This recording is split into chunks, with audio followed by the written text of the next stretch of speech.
मां,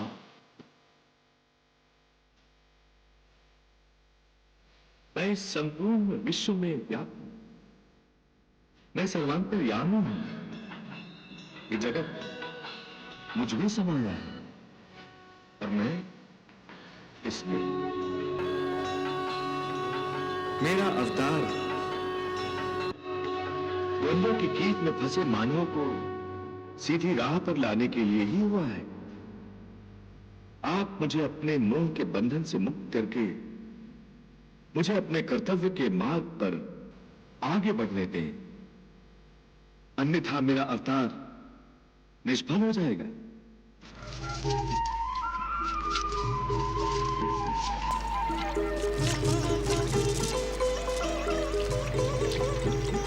शीघ्र हमें उस पार ले चलो नाविक, वहां आचार्य हमारी प्रतीक्षा कर रहे हैं। रुकिए, हमें भी साथ ले लीजिए। प्रतीक्षा करो, ये नाव हमें उस पार छोड़कर वापस आ रही है। नाविक, शीघ्रता से ले चलो हमें।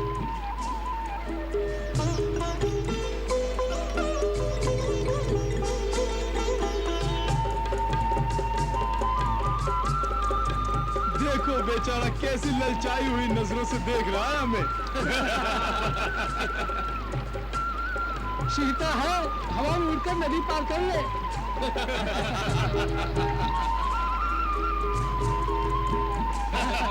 अथवा भागकर लांग जा नदी के जल के ऊपर से।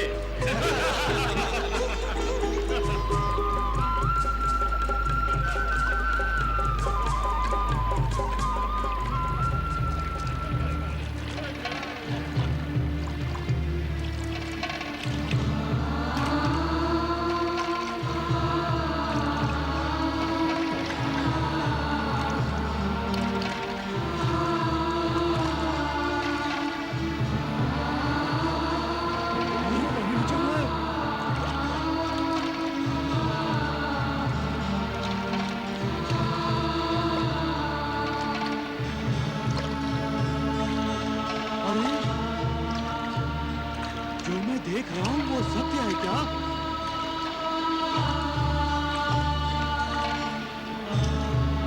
हाँ, वो तो पानी पर चल रहा है।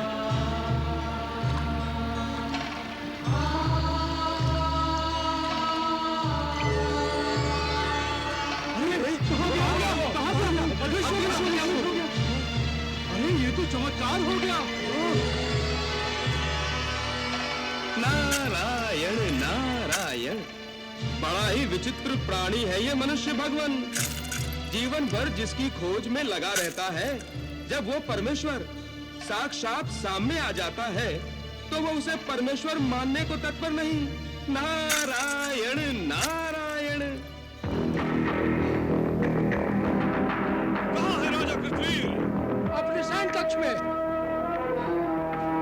आप अंदर नहीं जा सकते।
सैनिक मार दिए, मेरे द्वार रक्षकों का भी वध कर दिया, मेरा भी वध कर देता वो यदि तुम ना आ जाते। पिताश्री आप? अर्जुन, अर्जुन, तुम मुझे अकेले छोड़कर मत जाना अर्जुन। नहीं, मैं तुम्हें कभी अपने से दूर नहीं होने दूंगा। कभी अपने से दूर नहीं होने दूंगा। पिताश्री, आप व्यर्थ ही भयभीत हो रहे हैं। यहाँ कोई नहीं आया है, यहाँ कोई नहीं आया पिताश्री। आपने अवश्य कुछ स्वप्न देखा होगा। हाँ पिताश्री, स्वप्न। ये देखिए आपके सैनिक जीवित हैं, और वो देखिए आपके द्वार रक्षक, वो अपना परम कर्तव्य निभा रहे हैं पिताश्री।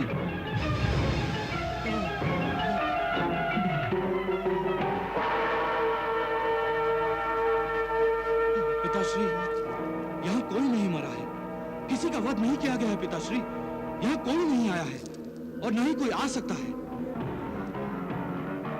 जब तक आपका ये पुत्र कार्तवीर्य अर्जुन जीवित है, साक्षात यमराज भी आपके प्राणों का शत्रु बनकर आ जाए तो मैं उसका भी मुंह मोड़ दूंगा पिताश्री। पिताश्री, मेरे होते हुए आपको भय करने की कोई आवश्यकता नहीं। इस जगत के किसी ब्राह्मण में इतनी शक्ति नहीं कि महाराज कृतवीर्य का कोई बाल भी बाका कर सके। पिताश्री, आप सो जाइए, मैं हूं आपके साथ। अर्जुन, मुझे छोड़ के मत जाना तुम। आइए आप अर्जुन, मुझे छोड़ के मत जाना तुम। मुझे छोड़ के मत जाना अर्जुन। मैं हूं आपके साथ। मुझे छोड़ के मत जाना अर्जुन।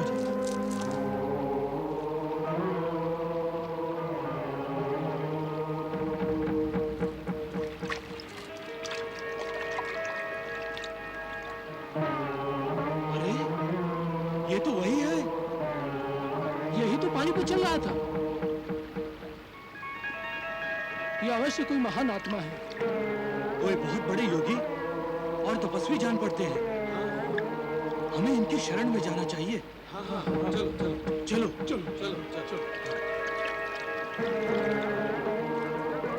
प्रणाम गुरुदेव।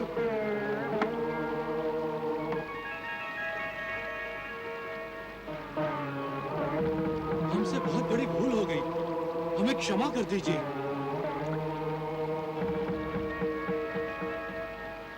हमें अपनी शरण में ले लीजिए, हमें अपना शिष्य बना लीजिए। आपका तेज बता रहा है आप में अवश्य परमेश्वर का अंश है। हम पर कृपा कीजिए।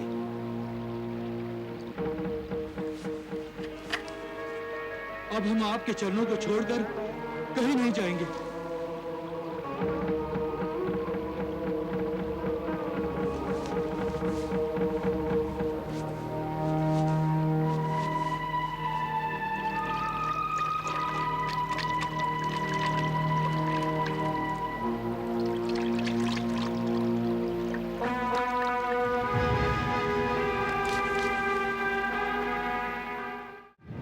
नारायण नारायण।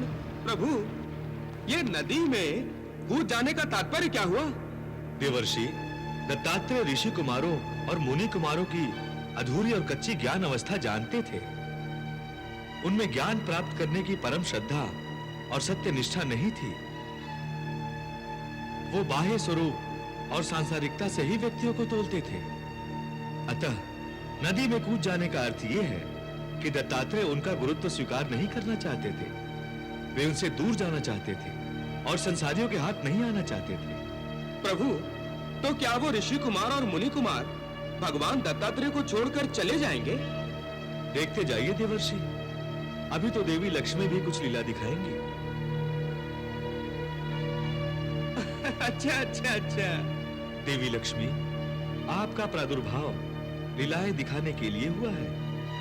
ब्रह्माणी के रूप में आप ब्रह्मा जी की रचना का कार्य पूर्ण करती हैं। रुद्राणी के रूप में आप शिव जी की लीलाओं का संपादन करती हैं। इस समय दत्तात्रेय मेरा अवतार है और आपका आह्वान कर रहा है।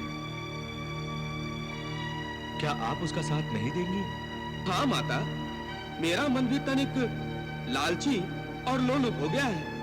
कुछ और लीलाएं देखना चाहता है आपकी माता। मुझ पर और पृथ्वी वासियों पर उपकार कीजिए और अपनी लीलाओं के माध्यम से हमें ज्ञान और शिक्षा दीजिए।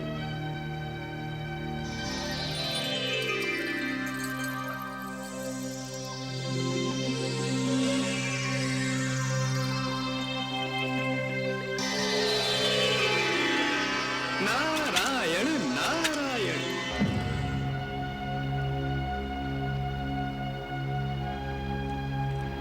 3 दिन हो गए। 3 दिन तक कोई जल में कैसे रह सकता है? क्यों नहीं रह सकता?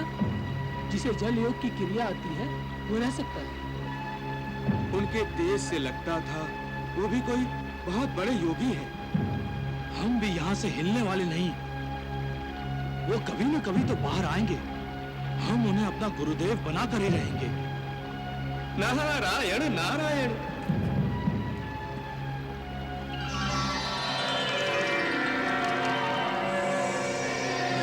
अरे, वो बाहर आ रहे हैं।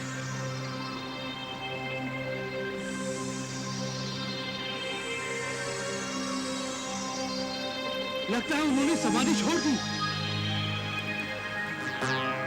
अब माता लक्ष्मी भी कुछ लीला करने वाली है। जय हो माता, जय हो। गुरुदेव, आप इस प्रकार हमें छोड़कर जल में क्यों चले गए थे? और ये देवी कौन है? और आप जैसे योगी के साथ क्या कर रही हैं?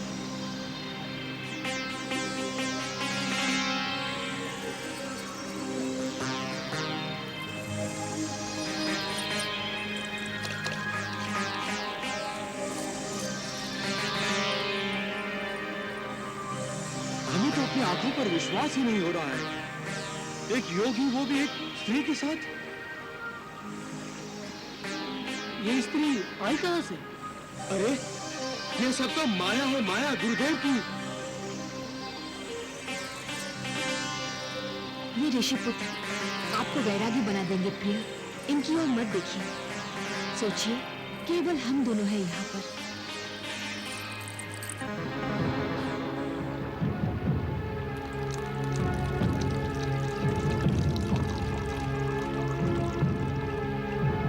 लीजिए प्रिय, मदिरा पीजिए। फिर हम विहार पर चलेंगे।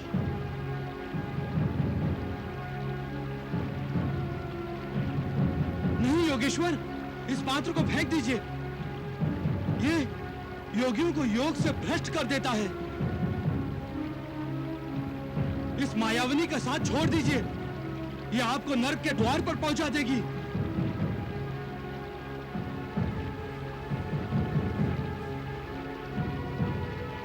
जी जी जी जी जी, सब भ्रष्ट कर दिया।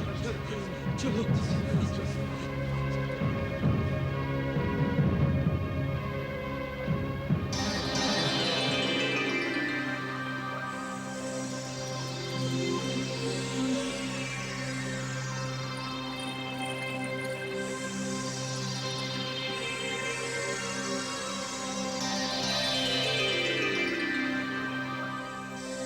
देवी महालक्ष्मी, आप आ गई? आपकी आज्ञा का पालन ठीक से हुआ ना प्रभु? देवी, आपकी इस छोटी सी लीला ने मेरे योगेश्वर रूप को बचा लिया। आप धन्य हैं। नारायण नारायण।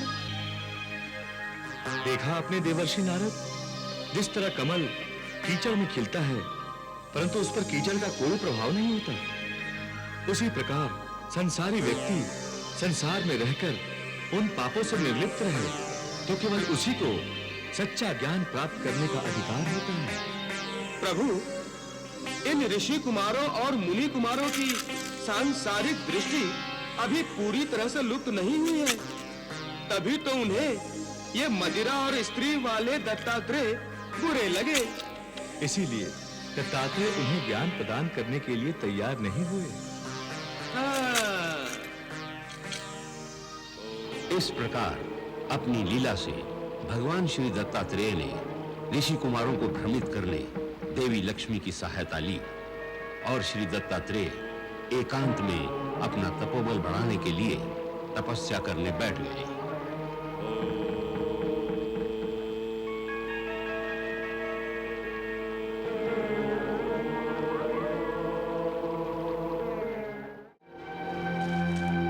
हमने वैदराज की दी हुई औषधि ने पिला दी है। अब महाराज सो जाएंगे।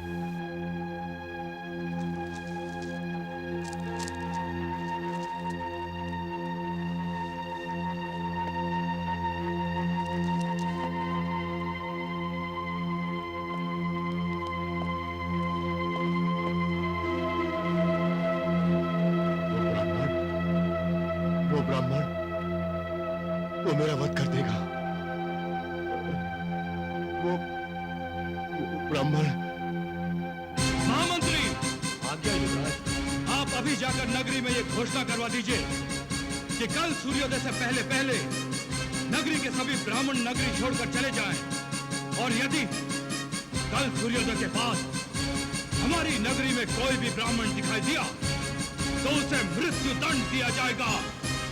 मृत्यु दंड।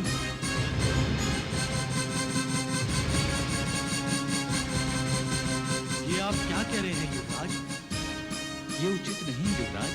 जानता हूं सेनापति, एक राजा के लिए ऐसी घोषणा करना अनुचित है, पर मैं युवराज होने के साथ साथ एक बेटा भी हूं सेनापति। महाराज कृतविर्य का बेटा। मुझसे पिताश्री की ऐसी दशा देखी नहीं जाती। उनके मन से मृत्यु भय दूर करने का शायद यही एक मार्ग है। ना नगरी में कोई ब्राह्मण रहेगा और ना ही, और यदि कोई रहा तो मृत्यु दंड गुरुदेव, मृत्यु दंड।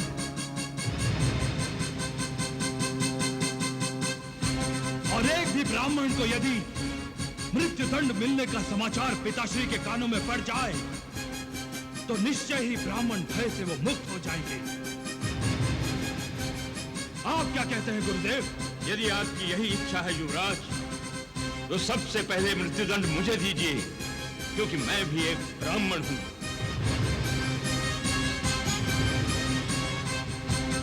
महामंत्री, युवराज की आज्ञा का पालन करो। घोषणा करवा दो कि कल सूर्योदय होने से पहले इस नगरी के हर ब्राह्मण को ये नगरी छोड़कर जाना होगा, अन्यथा उसे मृत्यु दंड मिलेगा। युवराज, सभी ब्राह्मण इस नगरी को छोड़कर चले जाएंगे, किंतु ये ब्राह्मण इस नगरी को छोड़कर नहीं जाएगा। ये गर्ग मृत्यु दंड पाने को तत्पर है, किंतु ये नगरी छोड़कर जाने को तत्पर नहीं। यदि मेरी मृत्यु से मेरे महाराज का मानसिक संतुलन ठीक होता है तो मैं एक बार नहीं 100 बार आपका मृत्यु दंड पाने के लिए तैयार हूं। महामंत्री को आदेश दीजिए युवराज कि वो ब्राह्मणों को नगर छोड़कर जाने वाली घोषणा के साथ ये भी घोषणा कर दे कि कल सूर्यास्त होने के उपरांत एक ब्राह्मण गर्ग को राजा की आज्ञा का पालन न करने के अपराध में नगर के चौक में मृत्यु दंड दिया जाएगा। क्योंकि ये ब्राह्मण इसी नगरी में जन्मा है, उसके जीवन का सूर्यास्त भी इसी नगरी में होगा, इस नगरी के बाहर नहीं।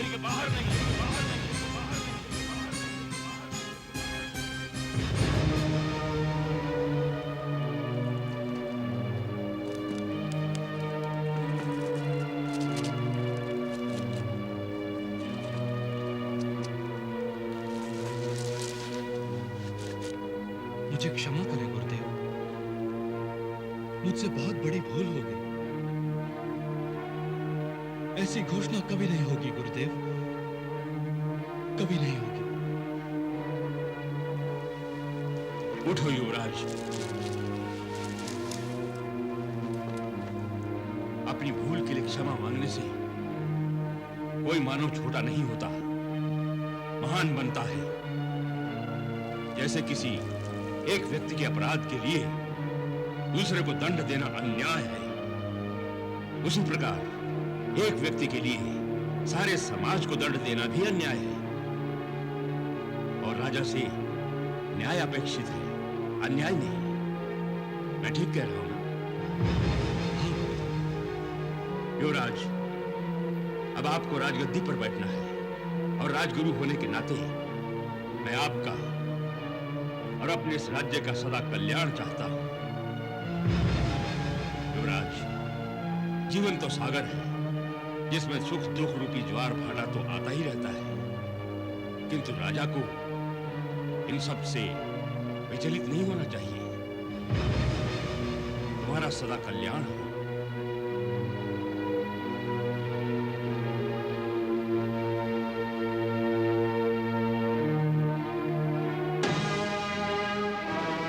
राजा से न्याय अपेक्षित है, अन्याय नहीं।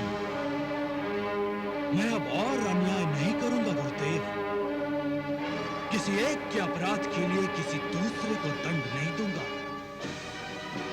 अब मैं उसी को दंड दूंगा जो दंड का अधिकारी है, जिन्होंने पिताश्री को शाप दिया, अब वो मेरे हाथों मृत्यु दंड पाएंगे। महर्षि अत्रि, आ रहा हूं मैं।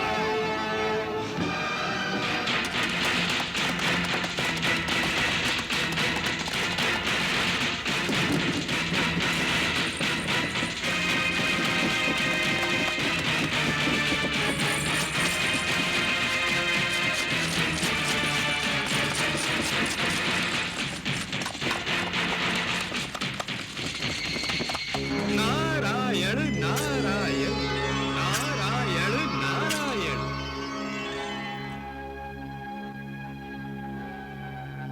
प्रणाम देवर्षि। आप? हाँ, मैं तनिक घबरा गया था। मुझसे?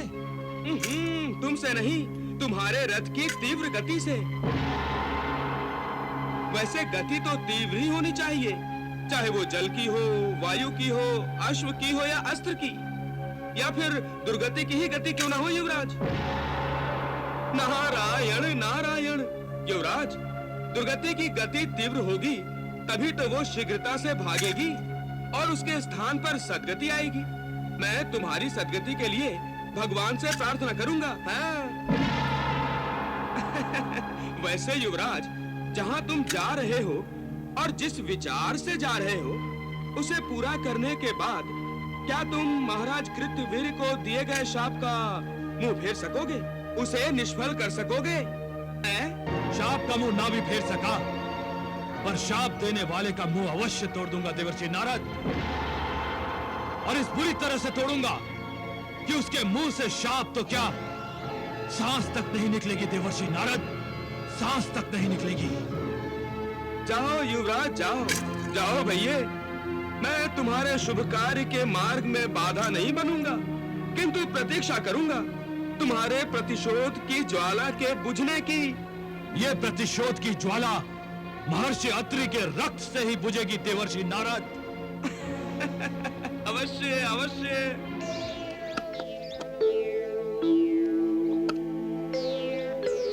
लाओ, पुष्प दो।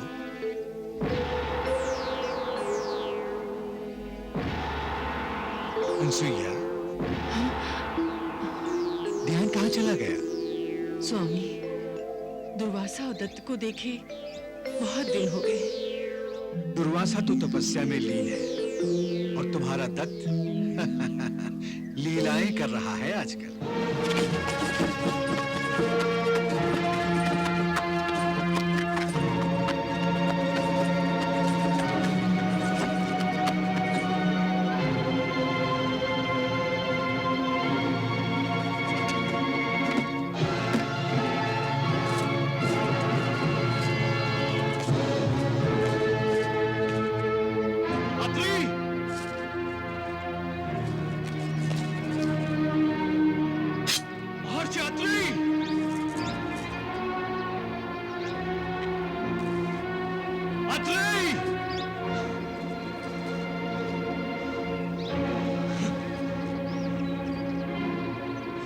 महर्षि अत्रि के आश्रम में अतिथि का स्वागत है।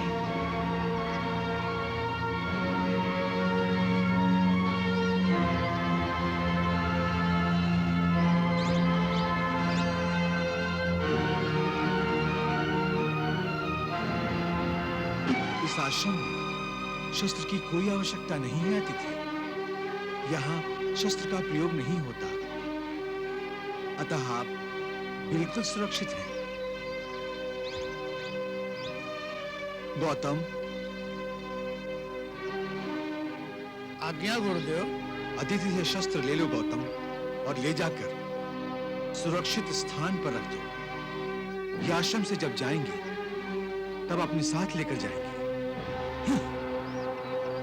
यहाँ आश्रम में पूजा केवल परमेश्वर की होती है, शस्त्र की नहीं। शस्त्र दे दीजिए।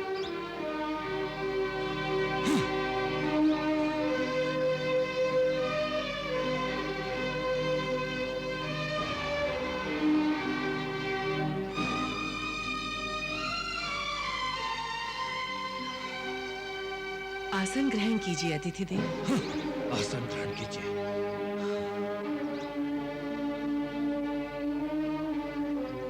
कहिए, हम आपकी क्या सेवा कर सकते हैं? क्या सेवा कर सकती हैं आप हमारे अतिथि हैं और अतिथि परमेश्वर का रूप है। परमेश्वर के लिए हम अपने प्राण भी दे सकते हैं। मुझे वही चाहिए। क्या? मुझे महर्षि अत्रि के प्राण चाहिए।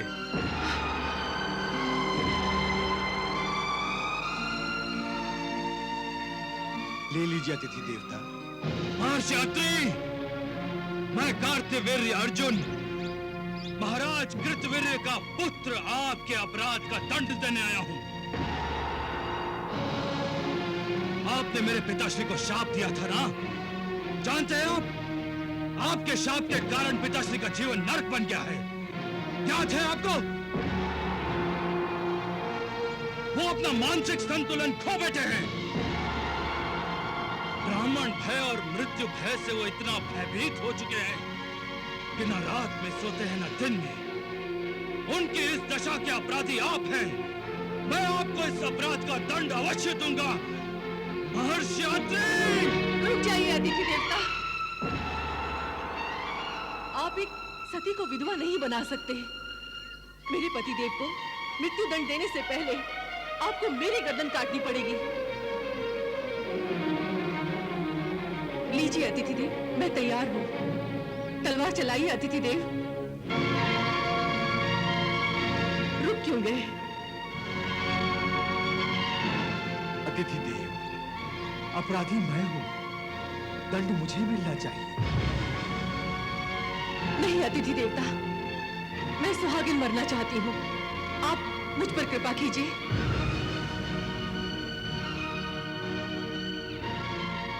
पहले मुझ पर कृपा कीजिए। मुझ पर? नहीं, पहले मेरी गर्दन काटिए। पहले मेरी, अन्यथा मैं आपसे पहले अपने प्राण त्याग दूंगी।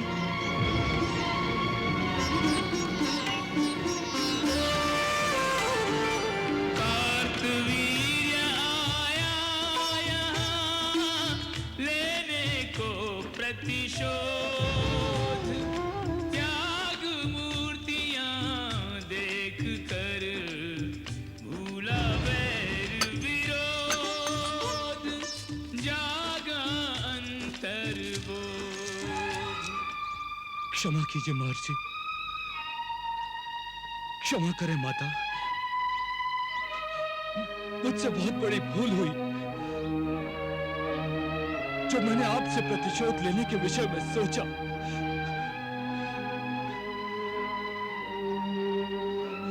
क्षमा कीजिए।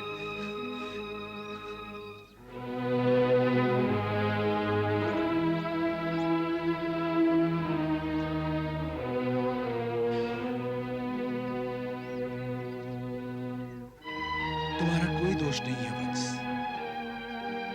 अपने पिता के प्रति प्यार और आदर ने ही तुम्हारे मन में प्रतिशोध को जन्म दिया। किंतु हमारे प्राणों पर, हमारे श्वासों पर हमारा अधिकार नहीं है। इन पर अधिकार है केवल सृष्टिकर्ता का, उस जगत पिता का, जिसे हम सब परमेश्वर कहते हैं। सृष्टि में जो कुछ भी होता है वत्स, प्रभु की इच्छा अनुसार ही होता है। तुम्हारे पिता की जो दशा हुई है, उसमें दोष उन्हीं का है। अपने आप को सर्वशक्तिमान समझकर उन्होंने प्रभु को चुनौती दे दी। विधि की विडंबना देखो। जो कृत्यवीर्य मृत्यु पर विजय पाना चाहता था, वही कृत्यवीर अब केवल मृत्यु के नाम से भयभीत हो रहा है। मृत्यु अपनी शत्रु नहीं, मित्र है। मित्र से कभी कोई भयभीत होता है? मृत्यु तो अत्यंत सुखदायी अनुभव है, जो मनुष्य को सारी चिंताओं से मुक्त कर देता है। तुम अपनी सारी चिंताओं को त्याग कर परमेश्वर की शरण में जाओ वत्स। एक अच्छे मनुष्य बनने का प्रयास करो, तभी तुम एक अच्छे राजा बन पाओगे और एक अच्छे पुत्र बन पाओगे। जो आज्ञा महर्षि, मैं एक अच्छा मनुष्य बनने का प्रयत्न अवश्य करूंगा। प्रणाम महर्षि।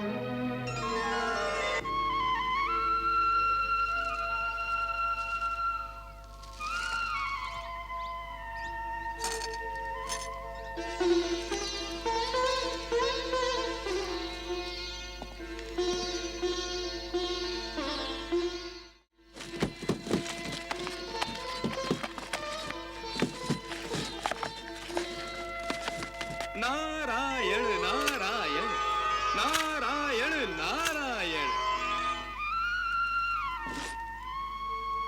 प्रणाम देवर्षि। कल्याण वस्तु। ऐ युवराज अपनी प्रतिशोध की ज्वाला बुझा कर आ रहे हो? नहीं देवर्षि, ज्वाला बुझाकर नहीं, प्रतिशोध की ज्वाला में अपने अहम को जला कर आ रहा हूं मैं। ये क्या कह रहे हो? ये क्या कह रहे हो युवराज? वो प्रतिशोध? नारायण नारायण। हाँ देवर्षि, मैं जब आश्रम पहुंचा तो अपने प्रतिशोध और क्रोध से जल रहा था, परंतु महर्षि अत्रि ने अपने ज्ञान की ऐसी वर्षा की कि प्रतिशोध और क्रोध दोनों बुझ गए।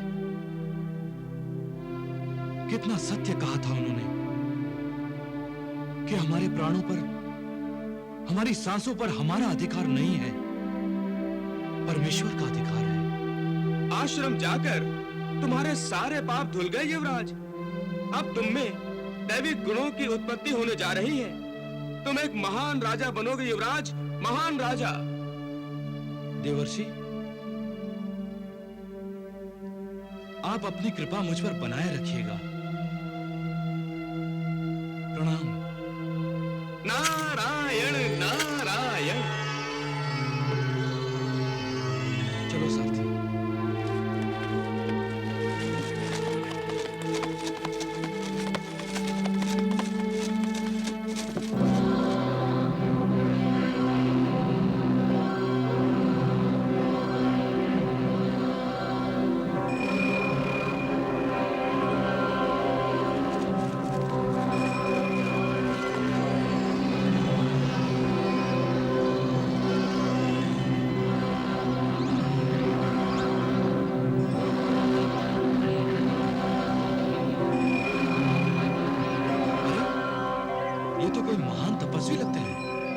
मुझे इनके दर्शन करने चाहिए।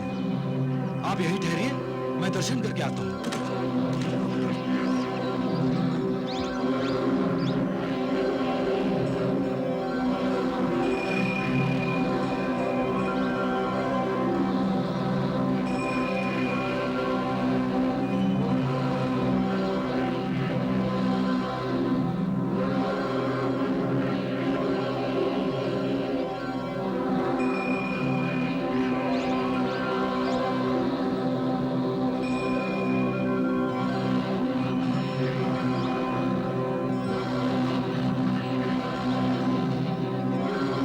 तेजस्वी ऋषि कुमार, कार्तवीर्य अर्जुन का प्रणाम।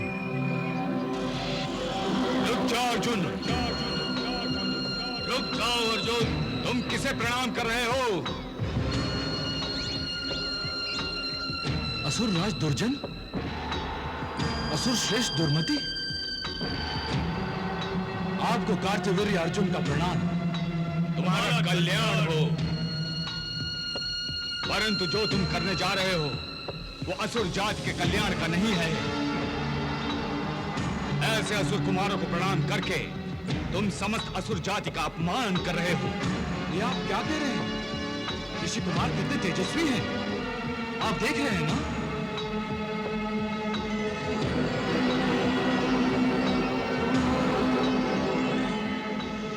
ये तेज हमारा शत्रु है। हम असुर जाति के लिए घातक हैं। तुम्हारे पिता कृतवीर्य ने इसी तेज के कारण अपना मानसिक संतुलन खो दिया और तुम उसी तेज को प्रणाम करने जा रहे हो। तुम तो शाप देने वाले अत्रि ऋषि से प्रतिशोध लेने गए थे ना? क्या हुआ? उस ऋषि ने इसके विचारों का शोध कर डाला। गया था क्रोध की अग्नि में जलता हुआ, लगता था सारा आश्रम जला डालेगा, और लौटा है हाथ जोड़कर, उपदेश सुनकर। तुमसे कुछ भी नहीं हो सकता कार्तिवीर्य। लौट जाओ अपने पिता की नगरी, लौट जाओ।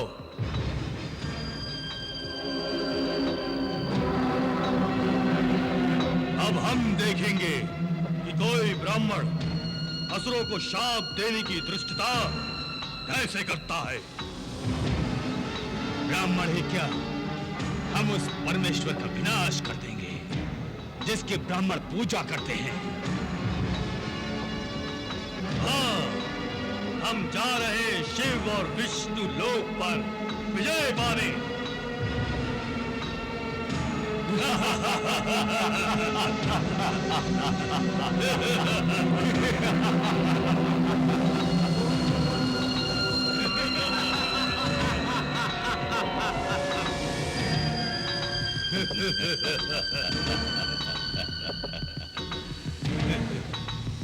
दुर्मति, इन तपस्वियों के तपोबल और समस्त शक्तियों का स्रोत शिव और विष्णु ही है ना?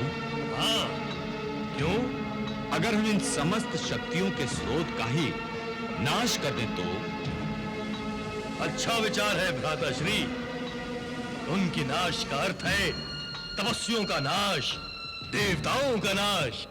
और हम ये नाश करेंगे अवश्य, क्योंकि हम अमर हैं, हम अजेय हैं।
विष्णु लोग छीन लेना चाहते हैं भगवान। भोलेनाथ, वो आपके कैलाश पर भी आक्रमण करने वाले हैं। नारायण नारायण। तप यज्ञ समाप्त हो जाएंगे, पूजा आराधना अपना आराध्य एवं पूज्य बदल लेंगी। नारायण, आपको तो कोई चिंता ही नहीं है। मैं कोई अपना स्वप्न नहीं बता रहा हूं भगवान। आप जानते हैं ना, दुर्जन और दुर्मति अजेय हैं, उन्हें कोई पराजित नहीं कर सकता, कोई विनाश नहीं कर सकता उनका। पितामह ने ही तो उन्हें वरदान दिया है।